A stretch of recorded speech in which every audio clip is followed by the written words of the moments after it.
बारिश के बाद आसमान में वो 7 रंगों वाला खूबसूरत नजारा इंद्रधनुष हम सब ने देखा ही है। पर कभी सोचा है कि ये बनता कैसे है? मतलब ये सिर्फ सुंदर नहीं है, इसके पीछे तो बड़ा दिलचस्प विज्ञान है। हमारे पास एक स्रोत है, इंद्रधनुष विज्ञान का रंगीन जादू। इसमें इसी प्रक्रिया को समझाया गया है। तो चलिए आज इस रंगीन पहेली की तह तक चलते हैं, जरा समझते हैं इसके पीछे का विज्ञान। स्रोत की शुरुआत होती है इस बात से कि इंद्रधनुष के लिए 2 चीजें जरूरी हैं। एक तो सूरज की रोशनी और दूसरा हवा में मौजूद पानी की नन्ही बूंदें, जैसे बारिश के बाद होती हैं। हाँ बिल्कुल। जब सूरज की किरणें इन पानी की बूंदों से टकराती हैं तो रोशनी के साथ ना 3 मुख्य चीजें होती है। पहली है अपवर्तन, रिफ्रैक्शन कहते हैं इसे। अपवर्तन? हाँ, मतलब जैसे ही रोशनी हवा से पानी की बूंद में जाती है ना, तो उसकी रफ्तार थोड़ी बदलती है और वो हल्की सी मुड़ जाती है। अच्छा, तो ये मुड़ना यहीं से रंगों का बनना शुरू होता है। हाँ, ये पहला कदम है कह सकते हैं। फिर क्या होता है, बूंद के अंदर ही रोशनी पिछले हिस्से से टकराकर वापस मुड़ती है। इसे कहते हैं परावर्तन यानी रिफ्लेक्शन। परावर्तन? ठीक है, अंदर टकराकर वापस आना। बिल्कुल। और फिर जब रोशनी बूंद से वापस हवा में निकलती है तो वो एक बार फिर मुड़ती है, यानी दोबारा अपवर्तन होता है। और यहीं पर सबसे मजेदार चीज होती है वर्ण विक्षेपण, डिस्पर्जन। वर्ण विक्षेपण, इसका मतलब रंगों का अलग अलग हो जाना। पर ये कैसे? देखिए, सूरज की रोशनी जो हमें सफेद दिखती है ना जी, वो असल में कई रंगों से मिलकर बनी होती है। तो जब ये रोशनी पानी की बूंद में घुसते और निकलते समय मुड़ती है, जी। मतलब अपवर्तन होता है, तो हर रंग थोड़ा अलग एंगल पर मुड़ता है। जैसे बैंगनी रंग सबसे ज्यादा मुड़ेगा अच्छा। और लाल रंग सबसे कम। हाँ, इसी वजह से मतलब अलग अलग मुड़ने की वजह से सफेद रोशनी अपने सारे रंगों में बट जाती है। और वही 7 रंग फिर हमें दिखते हैं, बैंगनी, जामुनी, नीला, हरा, पीला, नारंगी और लाल। स्रोत में इनका क्रम याद रखने का वो तरीका भी बताया है, विब ज्योर, है ना? जी हाँ, विब ज्योर। बैंगनी सबसे अंदर की तरफ होता है और लाल सबसे बाहर। ये रंगों के अंग्रेजी नामों के पहले अक्षर हैं। स्रोत में एक और ध्यान देने वाली बात बताई गई है। क्या? कि इंद्रधनुष हमेशा सूरज के विपरीत दिशा में बनता है, ऑपोजिट साइड। हाँ, ये तो मैंने भी नोटिस किया है। मतलब अगर इंद्रधनुष पूरब में है तो सूरज पक्का पश्चिम में होगा। पर ऐसा क्यों? इसकी वजह है ज्योमेट्री, मतलब ज्यामिति।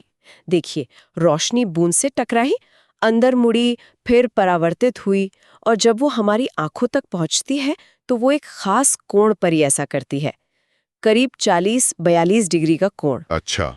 और ये कोण तब बन पाता है जब सूरज हमारे पीछे हो और उसकी किरणें सामने की पानी की बूंदों पर पड़ रही हों। फिर उन बूंदों से रंगों में बंटी रोशनी हमारी तरफ आती है। और स्रोत में एक और मतलब बड़ी हैरान करने वाली बात लिखी थी कि इंद्रधनुष असल में पूरा गोल होता है। हमें तो सिर्फ आधा ही दिखता है ज्यादातर। ऐसा क्यों? हाँ, ये वाकई कमाल की बात है। इंद्रधनुष टेक्निकली एक पूरा 360 डिग्री का गोला होता है, पर हमें जमीन से देखने पर क्या होता है कि पृथ्वी का जो क्षितिज है, होराइजन, हाँ। वो गोले के निचले हिस्से को छुपा लेता है। अच्छा, होराइजन की वजह से? हाँ, इसलिए हमें ज्यादातर बस एक चांप या एक आंख या आधा गोला ही नजर आता है। तो इसका मतलब ये हुआ कि अगर हम किसी बहुत ऊंची जगह पर हों, जैसे पहाड़ पर या हवाई जहाज में, तो क्या पूरा गोल दिख सकता है? बिल्कुल संभव है।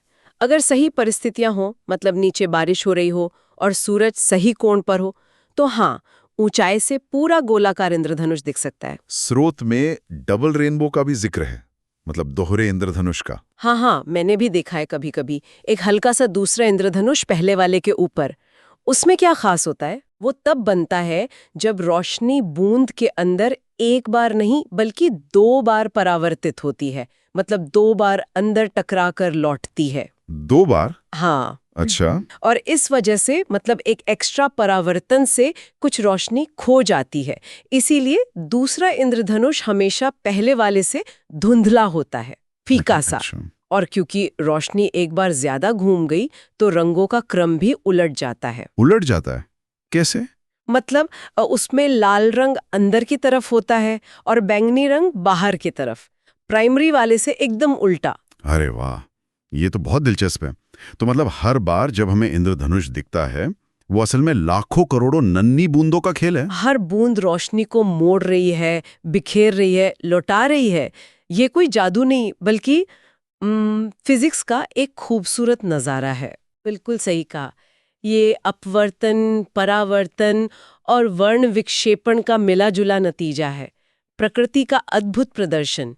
और ये हमें सोचने पे मजबूर करता है ना, कि कितने जटिल और अद्भुत वैज्ञानिक सिद्धांत काम कर रहे होते हैं हमारे आसपास, सामान्य से दिखने वाली चीजों में भी। शायद अगली बार जब हम इंद्रधनुष देखें तो ये सोचें कि क्या ये मुमकिन है कि हर एक पानी की बूंद अपने आप में एक छोटा पूरा इंद्रधनुष बना रही है, और हम जो देखते हैं वो बस उन सब का मिला जुला असर है, एक बड़े चाप के रूप में। ये विचार करने लायक बात है।